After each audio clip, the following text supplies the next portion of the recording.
The stars looked different from the observation deck of the horizon's edge. Captain Daniel Parker stood with his hands clasped behind his back, watching the distant glow of Apex Prime Station growing larger on the view screen. After 30 years of humanity quietly watching the galaxy from Earth, this moment had finally arrived. The Galactic Council had sent an invitation, and humanity was about to meet its neighbors. Ambassador Nicole Brennan walked up beside him, her reflection visible in the transparent steel. She wore a simple blue diplomatic uniform, her gray hair tied back in a neat bun. She had spent 20 years preparing for this day, studying every known alien species, learning their customs, and memorizing their histories. Yet nothing could fully prepare someone for what came next. "Nervous?" Daniel asked without turning his head. "Terrified," Nicole admitted with a slight smile. "But we've come too far to turn back now." Behind them, the bridge crew worked quietly at their stations. Lieutenant Kevin Hughes monitored the tactical systems, his young face serious and focused. Dr. Amy Richardson reviewed her xenobiology notes for the 100th time, preparing to meet species she had only seen in transmitted images. Peter Grant, the communications specialist, checked and rechecked the translation software that would help them speak with beings from across the galaxy. The Horizon's Edge was not a warship. It carried no heavy weapons, only basic defensive shields and a small security team. Earth's government had decided that humanity's first impression should be one of peace and openness. Daniel sometimes wondered if that was wisdom or naivety. "Captain, we're receiving docking instructions from Apex Prime," Peter called out from his station. "Bay 17. They're asking us to proceed slowly and follow their guidance beacon." "Acknowledged." "Helm, take us in nice and easy." The station grew enormous as they approached. Apex Prime was a massive structure, larger than any city on Earth, floating in neutral space between three major star systems. It had been built by the Council centuries ago as a place where all species could meet without favor to any particular empire or alliance. Hundreds of ships from dozens of worlds surrounded it, their designs ranging from elegant curves to brutal functionality. The Horizon's Edge slid into its assigned docking bay. Through the windows, the crew could see other vessels nearby. Some were small, barely larger than shuttles. Others were massive cargo haulers or passenger ships. And then there were the warships, their hulls bristling with weapons that could crack a planet's surface. "Docking complete," the helmsman reported. "All systems secure." Nicole straightened her uniform and took a deep breath. Time to meet the galaxy. The diplomatic team assembled in the airlock. Besides Nicole and Daniel, there was Kevin, Amy, Peter, and 6 security personnel in dress uniforms. They carried no visible weapons, though each had a small stunner concealed in their uniform sleeves. Standard protocol for diplomatic missions into unknown situations. The airlock opened with a hiss of equalizing pressure. Beyond lay a wide corridor with walls that seemed to shift colors slowly, from blue to green to purple. The air smelled strange, like copper mixed with flowers. Temperature controls kept the corridor at a comfortable level for most species. A small floating drone approached them, its mechanical voice speaking in perfect English. "Welcome to Apex Prime, representatives of Earth. Please follow the guidance lights to Conference Hall 7. The Council awaits your arrival." They walked through corridors that seemed designed for giants. The ceilings rose 15 meters high, and the hallways were wide enough to drive a truck through. They passed their first aliens, a group of 4-armed beings with gray skin and large black eyes. The creatures stared at the humans with obvious curiosity before hurrying past. "Did you see their faces?" Amy whispered excitedly. "The facial structure suggests a completely different evolutionary path from anything on Earth." "Stay focused," Nicole reminded her gently. "We'll have time for science later." Conference Hall 7 was vast. The room could easily hold 1,000 beings, with sections built at different scales to accommodate species of varying sizes. The temperature varied across different zones, from near freezing to uncomfortably warm. The humans headed toward a section that seemed designed for medium-sized species. They were not the first to arrive. Dozens of aliens were already present, representing species from across known space. Some looked almost human, while others were so strange that the mind struggled to process them. There were beings made of crystal, creatures that floated in tanks of liquid, and things that looked like walking plants. And then the Drakari entered. The temperature in the room seemed to drop despite the climate controls. Conversations stopped. Every being turned to watch as three massive figures strode into the hall. They were enormous. Each stood at least 7 meters tall, their bodies covered in scales that looked like polished black stone. Their heads were distinctly draconic, with sharp features, glowing amber eyes, and rows of teeth visible even when their mouths were closed. Massive wings folded against their backs, each wing easily 12 meters from tip to tip. Their clawed hands could probably crush a human skull like an egg. The lead Drakari wore armor, decorated with symbols that Amy quietly identified as military honors. His scales were darker than the others, almost black, with lines of red running through them like veins of lava. When he walked, the floor trembled slightly under his weight. "High Commander Rykoth," Peter whispered, consulting his datapad. "Leader of the Drakari military forces, conquered 47 star systems in the last century. His species considers themselves the apex predators of the galaxy." The Drakari surveyed the room with obvious disdain. When their eyes fell on the human delegation, something like amusement flickered in those glowing amber orbs. Rykoth said something in his own language, a sound like rocks grinding together, and his two companions laughed. Nicole stepped forward, straightening her shoulders. She was tiny compared to the dragon-like aliens, barely reaching the height of their knees. But she did not show fear. Instead, she smiled and extended her hand in the traditional human gesture of greeting. "High Commander Rykoth, I am Ambassador Nicole Brennan of Earth. On behalf of humanity, I'm honored to meet you." The Drakari looked down at her outstretched hand. For a long moment, he simply stared. Then he spoke, his voice deep and rumbling, the translation software converting his words into English. "You dare display aggression toward me, tiny creature? You bare your claws and challenge a Drakari commander?" Nicole's smile never wavered. "This is not aggression, Commander. This is how humans greet friends and allies." "Friends?" Rykoth's laugh was like thunder. "You are barely evolved primates who stumbled into spaceflight through blind luck. The Drakari have conquered empires while your species was still living in caves. You are insects. Prey. Nothing more." The room had gone completely silent. Every species watched to see how the humans would respond to this insult. The negotiations began badly and got worse. The conference table had been designed to accommodate different species, with sections at varying heights. The humans sat in chairs sized for medium beings, while the Drakari loomed above them on elevated platforms that made them look even more imposing. It was clearly intentional. A crystalline being named Vexthar served as the council mediator. Its body was translucent, with light moving through it in patterns that somehow conveyed emotion. When it spoke, its voice chimed like musical glass. "We gather today to welcome Earth into the galactic community. Humanity has been observed for 3 decades and found to meet the basic requirements for contact. We now begin the formal integration process." Rykoth interrupted immediately. "There is nothing to integrate. These creatures are primitives. I have reviewed their history, constant warfare. Divided into hundreds of conflicting nations, they still use chemical propulsion for most of their spacecraft. They are decades, perhaps centuries, from being ready for council membership." Nicole kept her voice calm and professional. "Commander, every species went through development stages.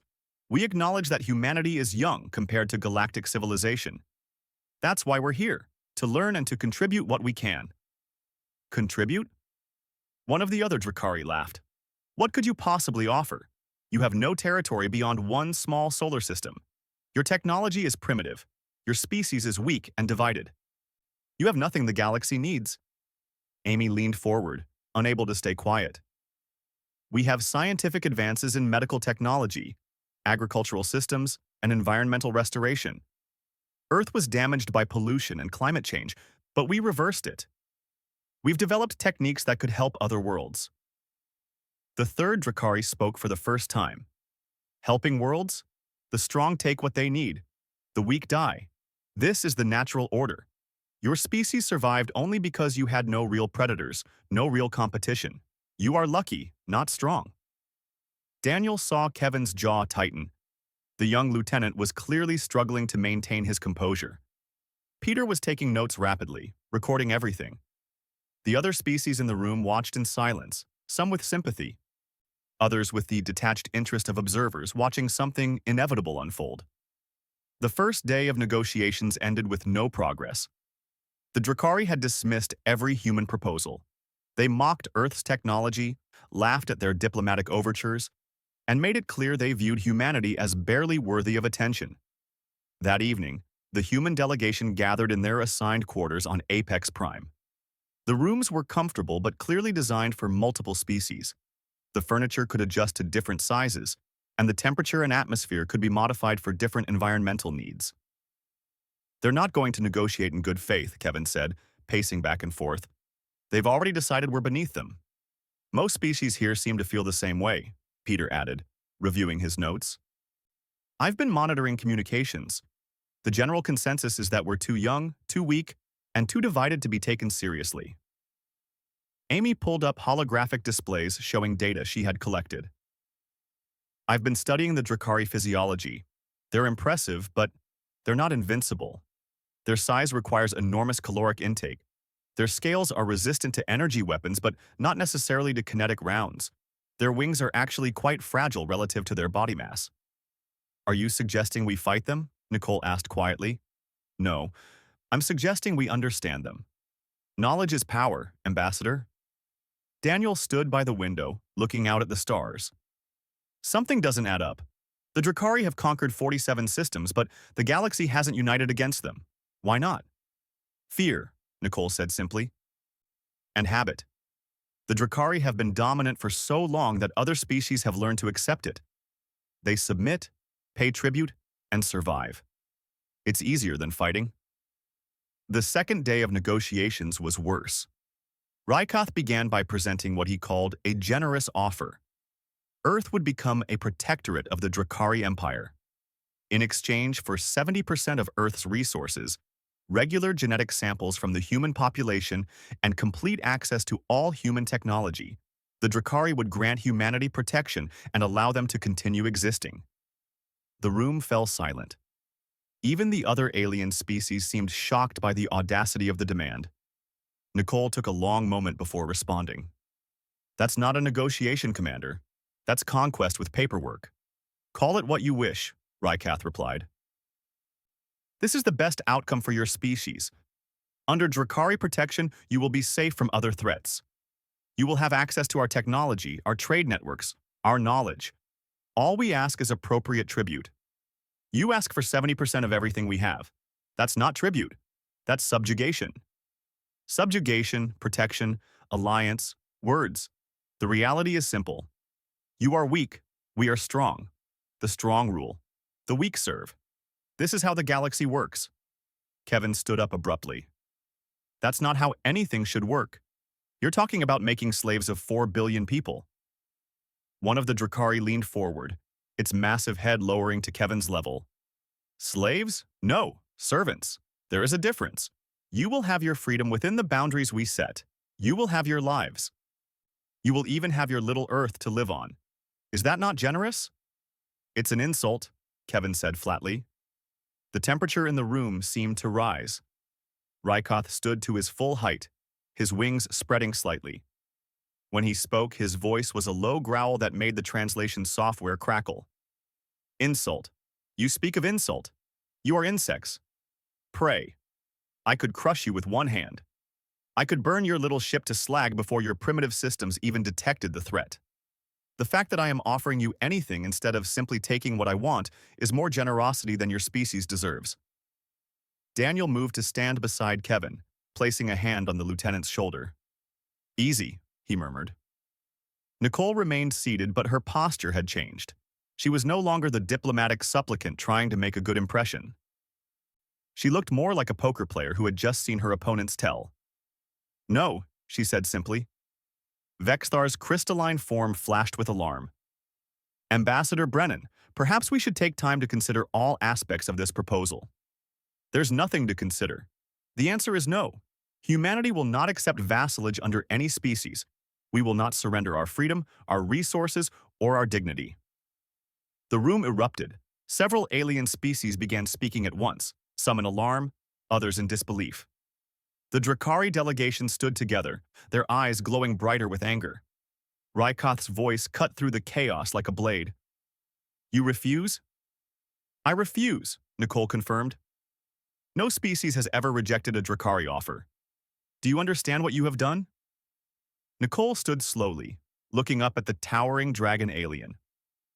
She was so small compared to him that it should have been comical, but somehow, in that moment, she did not seem small at all. I understand perfectly, Commander. You've spent so long being the biggest predator in the galaxy that you've forgotten something important. Size isn't everything. Strength isn't everything. And the most dangerous opponents are the ones who refuse to be prey. Rykoth's roar shook the entire conference hall. Windows cracked. Alien species fled toward the exits. His wings spread to their full span, 12 meters of muscle and membrane that blocked out the light. His claws extended, each one as long as a human forearm. You have sealed your species' fate, human. 1 standard year. That is how long you have before the Drakari Empire arrives at Earth. We will take what you refuse to give. And when we are done, your kind will beg for the generous terms you rejected today. He turned and stormed from the hall, his 2 companions following. The floor trembled with each step. When they were gone, the room remained in shocked silence. Vexthar approached the human delegation, its crystalline form pulsing with distress. Ambassador, do you understand what you have done? The Drakari do not make empty threats. They will come. They will be. The horizon's edge traveled through space at maximum speed, racing back toward Earth. In the captain's ready room, Daniel met with his senior officers and Ambassador Brennan to discuss what came next. The mood was tense but surprisingly calm. Nobody panicked. Nobody suggested surrender. That alone would have seemed strange to most alien species, but it was simply how humans approached impossible situations. We have 1 year, Nicole said, pulling up star charts on the holographic display. The Drakari keep their word, even when making threats. They'll give us exactly 1 standard year before their fleet arrives. 1 year to prepare for the most powerful military force in the galaxy, Kevin said. He did not sound defeated, just thoughtful, like a student working on a difficult math problem. We're going to need more ships. Amy was already working on her datapad, organizing the biological data she had collected on the Drakari. Their size is both their strength and their weakness. Each Drakari requires about 20,000 calories per day. Their warships need massive life support systems to maintain the high temperatures they need. Their scales are incredibly durable against energy weapons, but they evolved in a high-gravity environment. They're built to resist pressure, not penetration. You're saying kinetic weapons might be effective? Daniel asked. I'm saying every biological system has vulnerabilities. We just need to find them and exploit them. Amy looked up from her work. Also, their entire culture is built around individual achievement and glory. They don't think like pack hunters. They think like apex predators competing with each other. Peter had been monitoring galactic communications since they left Apex Prime. There's interesting chatter on the networks. Several species are talking about what happened. Most think we're suicidal. But a few are saying things like, finally, and about time. Potential allies? Nicole asked. Maybe. I've identified 3 species that might be receptive. The Kitrix are an insectoid species that submitted to the Drakari 80 years ago. They're brilliant engineers, especially with stealth and cloaking technology. The Nalori are aquatic beings with advanced defensive capabilities. And the Lumens are energy-based entities that don't engage in warfare, but have incredibly sophisticated communication systems. Start reaching out, Nicole decided. Quietly. Use secure channels. Don't make promises we can't keep, but let them know that if Earth stands against the Drakari, we won't stand alone. The Horizon's Edge arrived at Earth 3 weeks later. The planet looked beautiful from orbit, blue and green and white, covered in clouds and oceans and continents. 4 billion humans lived down there, going about their daily lives, unaware that their species had just picked a fight with dragon aliens. The United Earth government convened an emergency session at the headquarters in Geneva. The council chamber was full of representatives from every nation and territory on the planet. Nicole presented her report to an audience that listened in complete silence. When she finished, the room erupted in voices. Some demanded to know why she had rejected the Drakari offer. Others wanted to prepare for war immediately. A few suggested trying to negotiate again, offering better terms, anything to avoid conflict. Admiral Richard Hayes stood up. He was 70 years old, gray-haired and stern-faced, a veteran of the territorial conflicts that had nearly torn Earth apart 20 years earlier. When he spoke, people listened. "We all know what happens if we submit," he said quietly. "We become slaves in everything but name. They'll take our resources. They'll take our technology. Eventually, they'll take our freedom completely. My grandfather used to say that some things are worth fighting for, even if the fight seems impossible."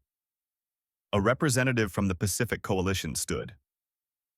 "But Admiral, we're talking about extinction. The Drakari have destroyed entire civilizations. How can we possibly stand against them?" "Because we're human," Admiral Hayes replied simply. "And humans are really, really good at surviving impossible situations."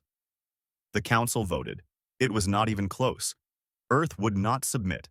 Earth would prepare. And if the Drakari wanted humanity's surrender, they would have to take it by force. Admiral Hayes took command of Earth's defense preparations. He immediately called in General Brandon Foster, a tactical genius who had written 3 books on unconventional warfare. Together, they began planning not just a defense, but a strategy that could actually win. "We can't match them ship for ship," Brandon said, studying the intelligence reports on Drakari capabilities. "Their vessels are bigger, more heavily armed, and have energy shields that can absorb tremendous punishment. In a straight fight, we lose." "So we don't fight straight," Richard replied. "We fight smart." Earth's shipyards went into overdrive. Humanity had been building vessels for 30 years, ever since making first contact with an automated probe that confirmed intelligent life existed in the galaxy. Most nations had assumed those ships would be for exploration or trade. Some leaders, the paranoid ones, had insisted on building some warships just in case. Those paranoid leaders suddenly looked very wise. But Admiral Hayes did not just order more of the same. He brought in civilian engineers, military tacticians, and scientists from every discipline. He asked them one question: how do you beat something bigger and stronger than you? The answers came from unexpected places. A video game designer suggested swarm tactics, using hundreds of small craft instead of a few large ones. A biologist studying wolf packs talked about coordinated attacks that isolated and overwhelmed prey. A historian specializing in ancient warfare discussed how smaller, faster forces had defeated larger armies throughout human history. Dr. Amy Richardson worked with the medical teams, studying every scrap of information about Drakari biology. She discovered that their high metabolism meant they processed toxins differently than humans. Certain chemical compounds that were harmless to humans would be devastating to Drakari. She also found that their temperature regulation was not as efficient as it seemed. Rapid temperature changes could slow them down, make them sluggish, even incapacitate them. Meanwhile, Kevin worked on the diplomatic front, reaching out to other species. The responses were cautious at first. Most species feared Drakari retaliation, but Kevin was patient and persistent. He did not ask for military alliances, he asked for information, technology, advice. Small things that could be justified as simple exchanges between species. The Kitrix were the first to respond. Through heavily encrypted channels, they shared technical specifications for their cloaking systems. They did not send ships or troops, but they sent knowledge. That was enough. The Nalori sent data on defensive shield harmonics. The Lumens provided communication protocols that could coordinate attacks across vast distances without any delay. Other species, ones that humanity had never even heard of, began sending messages. Tips, suggestions. Intelligence on Drakari fleet movements and tactics. A resistance was forming. Not an army, not an alliance, but something more subtle. A network of species that were tired of bowing to the Drakari, who saw in humanity's defiance a chance for something different. Rebecca Cole, the head of strategic intelligence, coordinated a psychological warfare campaign that confused even her own people at first. She began broadcasting documentaries about Earth's history to the entire galaxy. The programs showed humanity's wars, conflicts, and violence. Most humans thought this was insane, showing the galaxy how brutal and primitive Earth had been. But Rebecca understood something crucial. The galaxy already thought humans were primitive and violent. She was not trying to change that perception. She was emphasizing it. She wanted the Drakari to see humans as chaotic, unpredictable, and dangerous in ways that had nothing to do with technology or strength. One documentary focused on the Battle of Stalingrad, another on guerrilla warfare in Vietnam, another on the strategies used in ancient battles where outnumbered forces had defeated seemingly invincible armies. The message was subtle but clear. Humanity had been fighting impossible odds for thousands of years, and humanity was still here. The Drakari watched these broadcasts with amusement. They saw confirmation of what they already believed. Humans were violent primitives who had spent their entire history killing each other. It never occurred to them that violence and stupidity were not the same thing. It never occurred to them that a species that had survived 10,000 years of warfare might have learned a few things about how to win. 6 months passed. Earth's orbital space was crowded with new construction. Shipyards worked around the clock. The asteroid belt was being converted into something that military planners called the Gauntlet. Millions of automated weapons platforms, each small and cheap to build, each carrying kinetic weapons that could tear through energy shields. The Drakari fleet assembled at their home system with great ceremony. 300 warships, each one a masterpiece of destructive capability, gathered in formation around their command vessel. High Commander Rykoth stood on the bridge of his flagship, the Eternal Fire, watching his armada with satisfaction. This would not be a war. It would be an extermination followed by occupation. The humans would see their fleets destroyed, their planet surrounded, and they would beg for the mercy they had rejected a year ago. The launch was broadcast across the entire galaxy.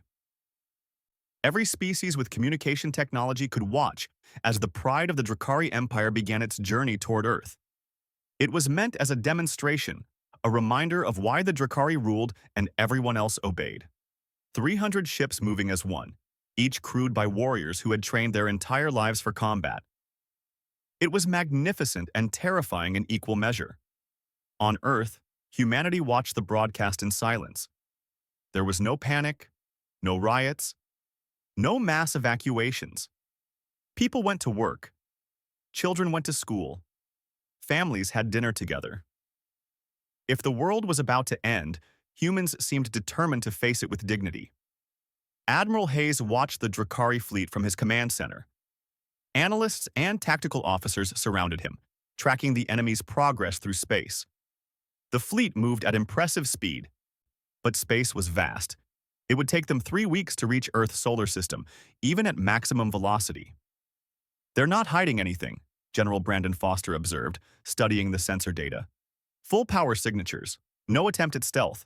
They want us to see them coming." Psychological warfare, Rebecca Cole noted.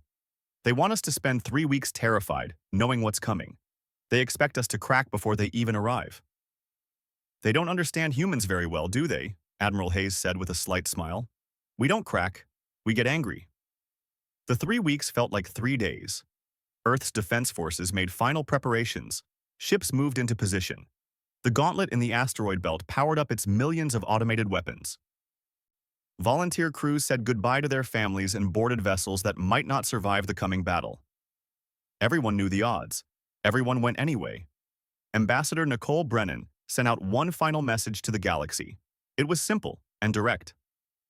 "To all species watching, humanity extends an invitation. Come to the Sol system. Watch what happens when someone finally says no to the Drakari. Observe from safe distances if you wish. But see for yourselves that the age of submission is ending. Today, tomorrow, or 1,000 years from now, it ends. We're just the first to try." Dozens of species accepted. Monitoring ships from across the galaxy began arriving, taking positions at the edge of the solar system where they could observe without being in danger. Some came out of curiosity. Some came hoping to see humanity destroyed as a warning to others who might resist. And some came hoping to see something different, though they would never admit it publicly. The Drakari fleet entered the outer solar system 3 weeks to the day after leaving their homeworld. They proceeded with confidence bordering on arrogance. Their sensors detected the monitoring ships and ignored them. Let the galaxy watch. Let them see what happened to species that defied the Drakari. The first surprise came at the asteroid belt. Sensors detected weapons platforms, millions of them, scattered throughout the rocks and debris. Rykoth was not concerned. Automated defenses were common. They would simply destroy them and move on. He gave the order to advance. The platforms activated. They did not fire energy weapons that the Drakari shields could absorb. Instead, they launched kinetic projectiles, simple chunks of metal accelerated to tremendous speeds. Thousands of projectiles every second, a storm of metal that filled space with deadly fragments. The Drakari shields held against most of the impacts, but not all. Some ships took damage to their hulls. A few lost antenna arrays or sensor pods. It was annoying rather than dangerous, but it slowed them down. They had to divert power to reinforce shields and carefully navigate through the gauntlet while destroying platforms. Primitive but effective, one of Rykoth's officers noted. They're using simple physics against us. No matter, Rykoth growled. Destroy the platforms and continue. Nothing can stop this fleet. It took 6 hours to clear a path through the asteroid belt. The Drakari lost no ships, but they expended ammunition and energy destroying millions of cheap platforms. By the time they emerged on the other side, their shields were down to 80% capacity. Still overwhelming, but no longer at full strength. The fleet regrouped and advanced toward Mars orbit. That was where Earth's defensive fleet waited. Admiral Hayes had positioned his ships in a loose formation that looked almost casual to Drakari eyes. 200 human vessels against 300 Drakari warships. The humans were outnumbered and outgunned. This would be over quickly. But as the Drakari approached, something strange happened. The human ships did not form a defensive line. They did not wait to absorb the first attack. Instead, they scattered in all directions, moving at speeds that seemed reckless. And then smaller craft began appearing from behind the human ships. Not ships exactly, drones. Thousands of them, each one carrying weapons. The battle began at exactly 0600 Earth Standard Time. The Drakari opened fire with their massive energy cannons, the kind of weapons that could crack a moon. But the human ships were not where the targeting systems said they should be. They dodged, weaved, and used thrust patterns that no sane pilot would attempt. The big weapons missed more often than they hit. And then the drones swarmed. They came in waves, hundreds at a time, firing kinetic weapons and small missiles. Individually, they were no threat. But there were so many of them. The Drakari ships found themselves surrounded. Their big guns useless against small, fast targets that moved unpredictably. Human ships struck from unexpected angles. They did not try to fight the Drakari vessels head-on. Instead, they targeted specific systems, sensor arrays, communication dishes, maneuvering thrusters. They attacked like a pack of wolves, bringing down prey much larger than themselves, each ship taking a bite and then retreating before the target could respond. Within the first hour, the Drakari lost 30 ships, not destroyed, but disabled, drifting in space with damaged systems and crews struggling to make repairs. Rykoth could not believe what he was seeing. These were primitive humans with inferior technology. How were they doing this? The answer was simple but profound. The humans were not fighting with honor. They were not seeking glorious single combat. They were fighting to win, using every dirty trick and underhanded tactic they had learned from 10,000 years of warfare. And it was working. Rykoth made a decision born of rage and frustration. He ordered his fleet to ignore the human military and proceed directly to Earth. They would bombard the planet from orbit. Once the humans saw their homeworld burning, they would surrender. His ships broke formation and accelerated toward the inner system, leaving the human fleet behind. It was exactly what Admiral Hayes had been waiting for. The moment the Drakari broke formation and committed to their attack run, he activated a signal that had been waiting for weeks. Throughout the solar system, hidden human ships decloaked. vessels that had been floating silent and invisible, using stealth technology adapted from Chitric systems, suddenly appeared on Drakari sensors. The Drakari fleet was surrounded. Ahead of them, the human defensive fleet. Behind them, the hidden ambush. And on all sides, the asteroid belt weapons were still firing, adding to the chaos. They were trapped in a killing zone with no clear path to escape. But the greatest surprise was still coming.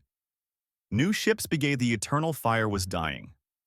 High Commander Rykath stood on the bridge of his flagship, watching the tactical display with eyes that no longer glowed as brightly. Red indicators showed damaged and destroyed ships throughout his fleet. What had been 300 proud warships was now barely 160 operational vessels, and many of those were limping, barely able to maintain formation.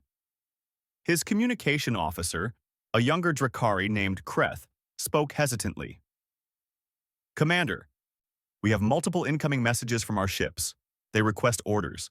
They want to know if we fight or withdraw." Withdraw. The word felt like poison in Rykath's mind. The Drakari did not withdraw. They did not retreat. They conquered or they died trying. That was the way it had always been.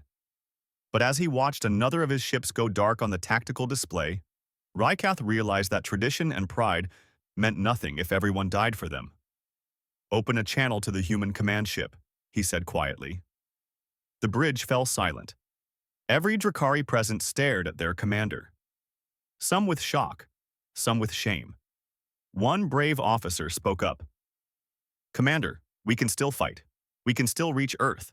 If we concentrate our forces and push through." "To what end?" Rykath interrupted. "Look at the tactical situation. We're surrounded. They have weapons we did not anticipate, tactics we did not prepare for, allies we did not know existed. If we continue fighting, we will all die here. And for what? Pride?" He turned to face his crew. "I have led you into battle for 40 years. I have never retreated. I have never surrendered. But I have also never thrown away lives for no purpose. Today, I am choosing to save what remains of this fleet. History will judge me, but you will be alive to see that judgment." The channel opened. Captain Daniel Parker's face appeared on the screen. The human looked tired but composed. Behind him, Rykath could see the bridge of a human warship, smaller and less impressive than Drakari vessels, but clearly functional. "Commander Rykath, do you wish to discuss terms?" "I wish to end this battle," Rykath replied. "But I will not surrender unconditionally. The Drakari Empire still exists. We still have forces throughout the galaxy. I speak only for this fleet." "Understood. We're sending coordinates for a neutral meeting location. The monitoring ships from other species can witness the negotiations. Everything will be transparent." 6 hours later, a Drakari shuttle approached the Freedom's shield. High Commander Rykath entered the human vessel with 2 guards, their weapons powered down as a gesture of good faith. The corridors were cramped by Drakari standards, built for beings much smaller. Rykath had to bend his head to avoid hitting the ceiling. They were led to a conference room that had been hastily modified to accommodate his size. The ceiling had been raised, and the furniture was reinforced. Waiting for him were Ambassador Nicole Brennan, Captain Daniel Parker, Admiral Richard Hayes, and several other human officials. Dr. Amy Richardson was also present, along with Lieutenant Kevin Hughes. Rykath entered slowly, his massive form barely fitting through the doorway. When he stood to his full height, he still towered over every human in the room. But somehow, the intimidation factor was gone. These tiny beings had just shattered his fleet. Size meant nothing. "Please sit if you're comfortable," Nicole said, gesturing to a reinforced chair that had been brought in for him. Rykath sat carefully, the chair creaking under his weight but holding. "You defeated me," he said simply. "I acknowledge this. But I do not understand how. Your technology is inferior. Your ships are smaller. Your weapons are weaker. By every measure, we should have crushed you." Admiral Hayes leaned forward. "Commander, you made several mistakes. First, you assumed size and strength were the only factors that mattered. Second, you underestimated how much humans have learned from fighting each other for thousands of years. And third, You forgot that the most dangerous opponent is not the strongest one. It's the one who refuses to fight by your rules. We studied your tactics, Amy added, pulling up holographic displays. Your entire military doctrine is built around direct confrontation, ship against ship, warrior against warrior. You seek honorable combat because your culture values individual glory. But humans stopped fighting for glory centuries ago. We fight to win, and we'll use any method that works.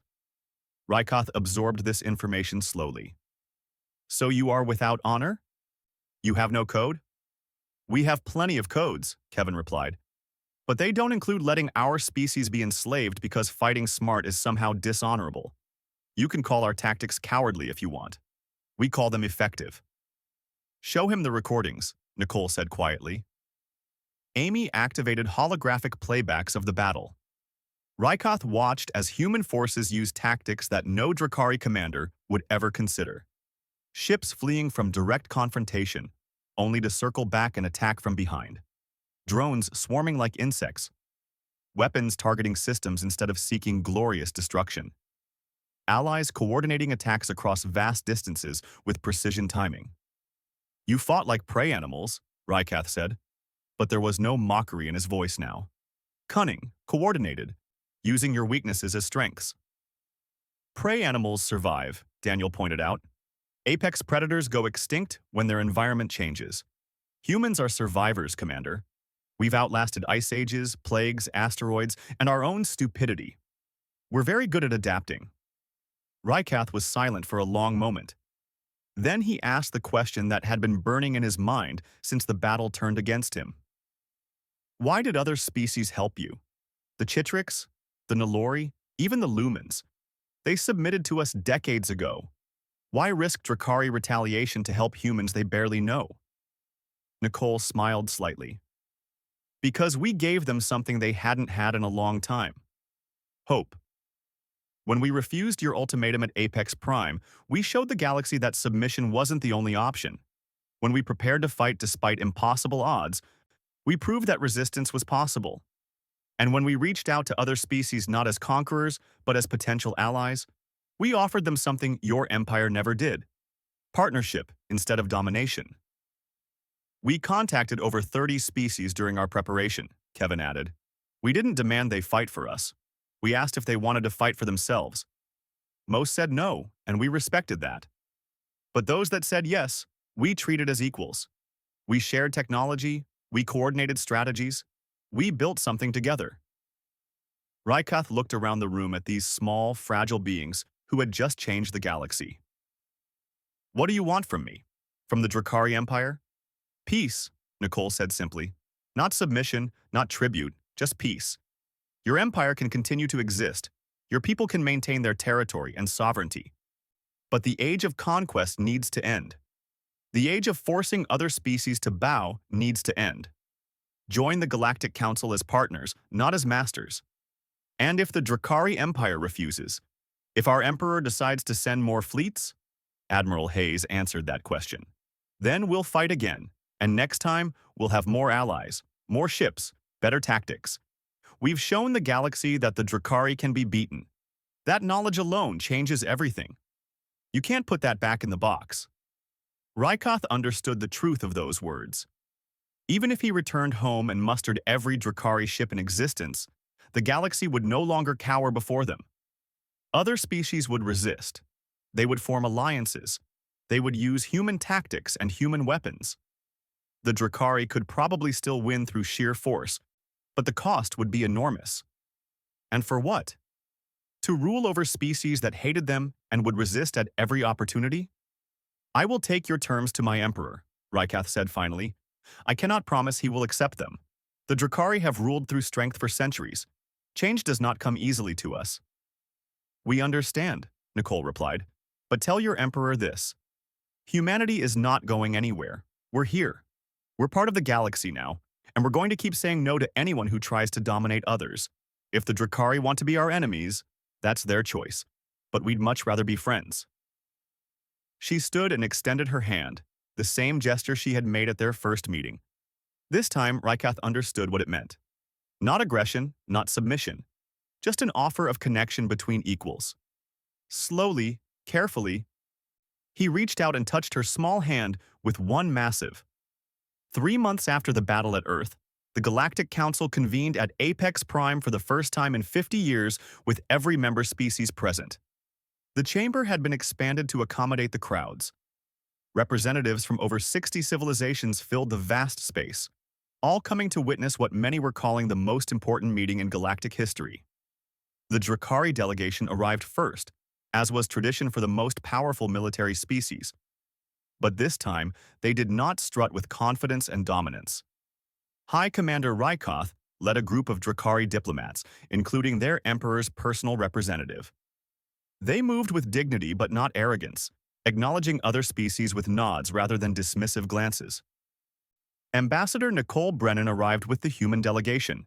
Captain Daniel Parker, now promoted to admiral after the battle, accompanied her. So did General Brandon Foster, Dr. Amy Richardson, and Lieutenant Kevin Hughes, who had earned his own promotion to commander for his diplomatic work. The monitoring ships that had witnessed the battle had spread recordings across the galaxy. Everyone knew these names now. Everyone knew what they had accomplished. As the humans entered the chamber, something unprecedented happened. The assembled species stood. Not all of them, but many. The Chitrix delegation raised their multiple arms in salute. The Nilori representatives caused their water tanks to glow with bioluminescence. The lumens pulsed with bright light. Even some species that had stayed neutral during the conflict stood to acknowledge humanity's arrival. Only the Drakari remained seated, not out of disrespect, but because standing was what subjects did when masters entered. They were no longer trying to be masters. Vexthar, the crystalline mediator, called the session to order. Its voice chimed through translation systems in dozens of languages. We gather today to formally accept Earth into the Galactic Council and to discuss the treaty terms between humanity and the Drakari Empire. But this session is about more than treaties. It is about the future of how we all coexist in this galaxy. The Drakari Emperor's representative stood to speak. His name was Vorthok, an older Drakari with silver-tinted scales and eyes that had seen centuries of conflict. He was considered wise even by human standards, someone who valued survival over pride. The Drakari Empire acknowledges the events at Earth, Vorthok said, his deep voice carrying easily through the chamber. We came in conquest. We were defeated. This is fact, not shame. What happened has forced my people to examine our place in the galaxy. For too long, we believed that strength meant domination. We were wrong. The chamber erupted in whispers. Several species looked shocked. Others looked hopeful. A few looked skeptical, wondering if this was genuine or a trick. Vorthok continued. Emperor Dracos has sent me to make formal apologies to all species the Drakari have conquered or subjugated.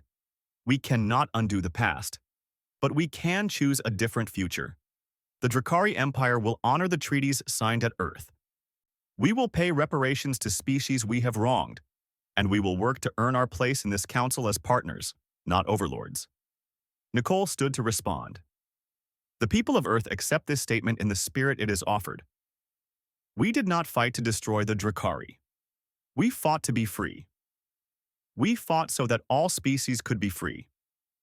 If the Drakari are truly willing to join us as equals, then humanity welcomes them. The formal proceedings took hours. Treaties were ratified. Territorial disputes were resolved through negotiation rather than threats. Species that had been paying tribute to the Drakari for decades had those obligations canceled. The Council even established a new defense agreement where species would work together to protect each other, rather than relying on one dominant military power. During a break in the session, Rykoth approached the human delegation privately. He had remained mostly silent during the official proceedings, letting diplomats handle the politics. But he wanted to speak with the humans who had defeated him. I have a question, he said to Admiral Daniel Parker. During the battle, you could have destroyed my flagship. Your ships had multiple opportunities to deliver killing strikes. Why did you hold back? Daniel looked up at the massive dragon alien. Because destroying you would have made you a martyr. Your death would have forced the Drakari Empire to fight to the last rather than negotiate. We didn't want to conquer you, Commander. We wanted to change your mind. You risked your lives to preserve mine, Rykath said slowly, processing this concept. That is not logical military strategy. It's human strategy, Amy Richardson interjected. We've learned through very painful experience that killing your enemies doesn't end conflicts. It just creates new enemies. Sometimes the bravest thing you can do is choose not to kill when you have the power to do so. Rykath was quiet for a long moment. My culture has stories of ancient warriors who valued honor above victory. I always thought those were children's tales. But perhaps there is wisdom in them I did not understand. Perhaps strength is knowing when not to use your power. Now you're starting to think like a human, Kevin said with a slight smile. Later that day, the council held a ceremony officially welcoming Earth as a full member. Nicole was asked to give a speech. She stood at the central podium, a tiny figure surrounded by beings of all sizes and forms, and spoke words that would be repeated across the galaxy for generations. When we came to this station a year ago, we were naive.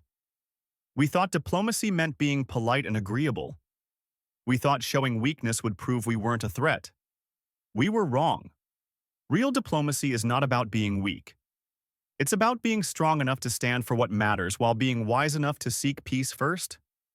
She looked around the chamber, making eye contact with as many species as possible. Humanity has been alone in the cosmos for our entire existence. We wondered if we would find friends or enemies among the stars. Today, I can say we found both. But more importantly, we found the opportunity to shape what kind of galaxy this will be. Will it be one where the strong dominate the weak? Or one where different species work together, each contributing their unique strengths? The choice is not just humanity's to make, it belongs to all of us. But I can promise you this: Earth will always stand against tyranny. We will always defend the right of species to determine their own fate. And we will always believe that cooperation is stronger than conquest. The chamber remained silent for several seconds after she finished. Then the Chitrix began clicking their mandibles in their species version of applause. The Nilori made their tanks glow brighter. The lumens pulsed rhythmically. Soon, almost every species was showing approval in their own way. Even the Drakari thumped their tails against the floor, a sign of respect in their culture. Over the following months, the galaxy began to change in ways both large and small. Dr. Amy Richardson established the Interspecies Medical Exchange, sharing human medical knowledge while learning from alien species. Diseases that had plagued certain species for centuries found new treatments through collaborative research. The Drakari, with their advanced understanding of high-energy biology, contributed research that helped humans better understand radiation exposure.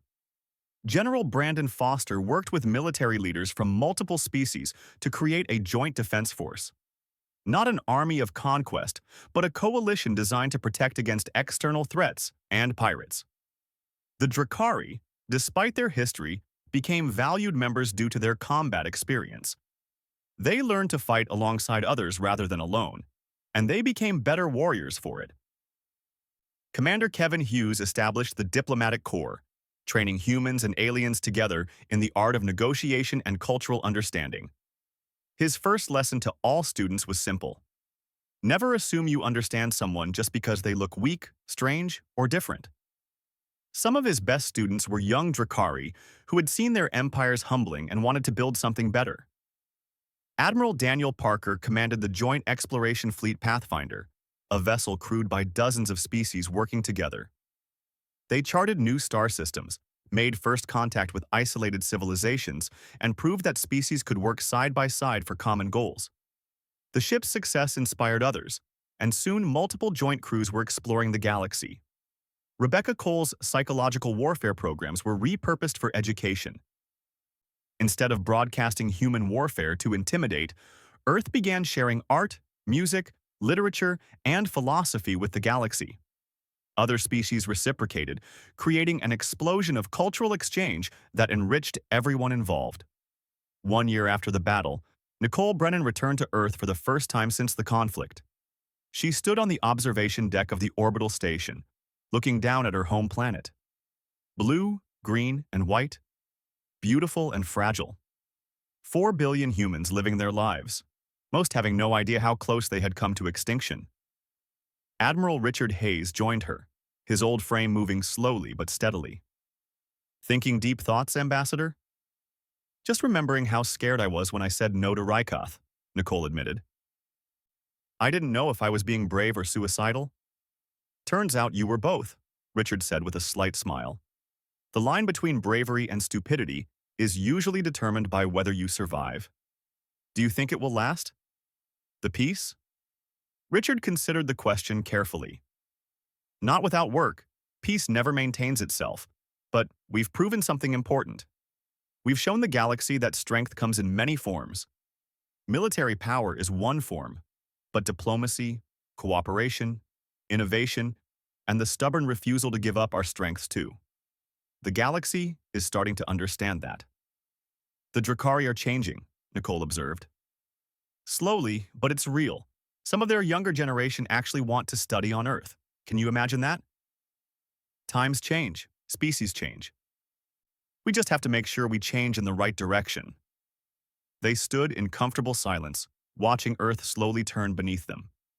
Somewhere on that planet, children were being born who would grow up in a galaxy very different from the one their parents had known. They would know alien species not as distant mysteries or terrifying conquerors, but as neighbors, colleagues, and friends. The galaxy had nearly broken when humanity refused to bow, but instead of breaking, it had transformed. The diplomatic meeting that was supposed to confirm Drakari dominance had instead begun a new era, one where power came not from forcing others to submit, but from working together toward common goals. High Commander Rykoth, now retired from military service and working as an advisor on interspecies relations, sometimes thought about that day at Apex Prime when the small human female had looked up at him and refused his demands. He had thought her foolish. He had thought her species was signing its own death warrant. He had been wrong about many things, but he had learned. And perhaps that was the most human thing of all, learning from mistakes instead of repeating them forever. The galaxy would never be the same. And everyone, even the Drakari, had to admit that was probably for the best. Claw. The gesture was awkward, the size difference almost comical. But it meant something. It meant possibility. You are strange beings, Rykoth said quietly. Small and weak, but somehow dangerous. I do not fully understand you, but perhaps that is the point. Perhaps there is much the galaxy still needs to learn. The negotiations continued for 3 days. Treaties were written and signed. The Drakari fleet would be allowed to repair and return home unmolested. In exchange, they would acknowledge Earth's sovereignty and accept humanity's seat on the Galactic Council. War reparations would be discussed with other species the Drakari had conquered. A new age of galactic relations would begin, built on cooperation rather than domination. As High Commander Rykoth prepared to leave the Freedom's Shield, he paused at the airlock. He looked back at Ambassador Brennan one final time. You asked me a question at Apex Prime, he said. You asked if this would be interesting. You were correct. It was very interesting. Nicole smiled. Commander, I think this is just the beginning. And appearing on sensors, vessels that were not human in design. The insectoid Chitrix had sent a stealth fleet. The aquatic Nalari had deployed their defensive craft. Even some of the energy-based lumens had come, disrupting Drakari communications with their presence. Species that had submitted to the Drakari for decades, even centuries, had chosen this moment to resist. High Commander Rykoth stood on his bridge watching his fleet being torn apart by enemies he had dismissed as weak and primitive. 50 ships lost, 70, 100. His warriors were dying, his vessels were burning, and for the first time in his long military career, he did not know what to do. A communication came through from the Freedom's Shield. Captain Daniel Parker's voice was calm and professional. High Commander Rykoth, we are offering terms of ceasefire. Power down your weapons and prepare to receive a diplomatic delegation. This destruction can end right now if you choose to let it. Rykoth looked around his bridge. His officers were wounded, some dying. Systems sparked and smoked. Through the windows, he could see his fleet in chaos, ships scattered and damaged, The organized armada reduced to desperate survivors fighting for their lives. He had two choices: continue fighting and lose everything, or do something no Drakari commander had done in recorded history. He could surrender. The Earth Defense Fleet grew from 30 ships to 200. They were not as large as Drakari warships, but they were fast, maneuverable, and packed with unconventional weapons. Railguns, chemical explosives, ice projectiles that would shatter on impact, creating clouds of freezing particles, electromagnetic pulse weapons, cyber warfare systems. Everything humans had learned from centuries of killing each other now turned outward. Admiral Hayes stood on the bridge of his flagship, the Freedom's Shield. It was not the biggest ship in the fleet, but it was the best. Through the windows, he could see Earth below and the growing defense network surrounding it. "Do you think we can win?" his executive officer asked quietly. Richard Hayes thought about that question for a long moment. "Honestly, I don't know. But I know we're going to make them regret ever threatening us. And sometimes that's enough. In their full military might. Earth will be destroyed." Nicole gathered her belongings calmly. Maybe. Or maybe the Drakari are about to learn that humanity has survived worse than them. We've faced extinction events, ice ages, plagues, and world wars. We're still here. We're still standing. And we don't bow to bullies. She looked around at the other alien species watching from safe distances. Any species that wants to stand with us is welcome. Any that wants to stay neutral, we understand. But make no mistake, the galaxy is about to change. Daniel activated his communicator. "Horizon's Edge, prepare for immediate departure. We're going home." As the human delegation left the conference hall, Amy noticed something interesting. Several alien species were watching them not with pity or amusement, but with something else. Something that looked almost like hope. Many had faced similar treatment from the Drakari. Most had learned to submit rather than risk destruction. Nicole slowly lowered her hand. Her smile remained, but something changed in her eyes. Something cold and hard. "I see we have much to learn from each other, Commander," she said quietly. "Perhaps this will be a more interesting meeting than either of us expected." Daniel felt his heart racing. This was going to be complicated,